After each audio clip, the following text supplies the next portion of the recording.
1. The Desert Encounter.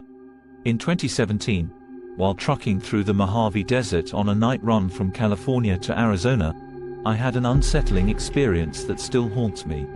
My truck's headlights were in poor shape, making the pitch-black desert even more daunting. I had debated pulling over and waiting for sunrise but needed the paycheck desperately. As the hours ticked by, I saw headlights in the distance.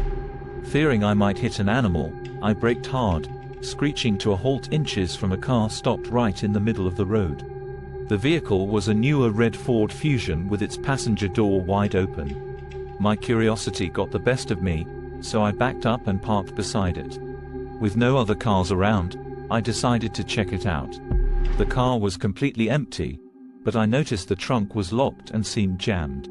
Using the key in the ignition, I managed to open it from the back seat, revealing 3 garbage bags and a rope. Just as I was about to investigate further, a deafening gunshot shattered the silence. I dove back into my truck, catching a glimpse of a man with red hair, dressed in overalls, brandishing a hunting rifle. He looked anxious but didn't seem particularly threatening. I sped off as he waved frantically, and a few minutes later, I saw his car chasing after me. The situation escalated as he cut me off, forcing me to slow down.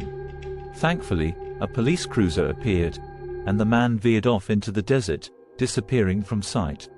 The police took my statement and said they'd investigate, but I never heard back.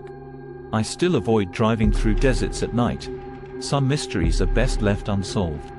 2. The abandoned gas station. 3 months into my trucking career, I was driving overnight from southern New Jersey to Lafayette, Indiana.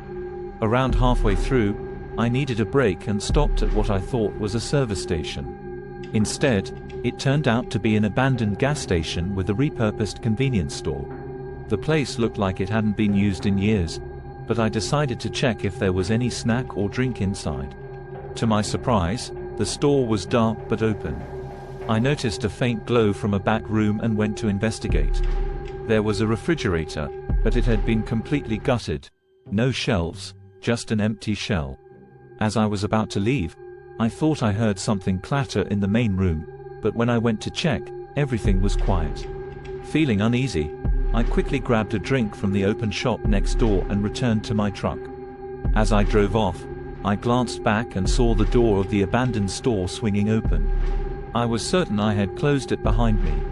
The whole stop left me feeling uneasy, and as I drove away, I noticed odd movements behind my truck's curtain. Fearing someone might be hiding in my truck, I raced to the nearest police station. After an intense 20-minute drive, I arrived to find 3 ragged individuals, 2 men and a woman, emerging from the back of my truck. They were silent and menacing. The police took them into custody, but I never learned what they were up to. That night, I learned that some places are best left alone. 3. The Luring Trap. About 4 years ago, while trucking through North Dakota on a non-stop drive to Montana, exhaustion was starting to catch up with me. I'd been driving for hours with barely any sleep and noticed I was drifting off. Desperate to stay alert, I used some smelling salts, but they were only a temporary fix. As I struggled to stay awake, I saw something odd, a purple dress lying in the middle of the road. Confused and disoriented, I kept driving and soon spotted more clothing, including children's clothes, scattered along the roadside. My heart raced as I realized something was terribly wrong. I stopped the truck and got out to inspect the pile of clothes. The chilling morning air did little to calm my nerves. Suddenly, I heard crunching noises from the woods on both sides of the road. Then, a child's scream pierced the silence. My instinct screamed that it was a trap, so I quickly jumped back into the truck and shone the headlights into the woods. There, I saw several figures hiding and a massive speaker set up, playing fake child screams to lure me in. Panicking, I slammed the gas pedal and sped away, narrowly avoiding a thrown object that cracked my passenger window. I drove the remaining hour in a state of shock and fear. When I finally reached my destination, I called the police. They promised to investigate, but I never found out what those people were up to. The experience taught me to trust my instincts and always stay vigilant, no matter how tired I am.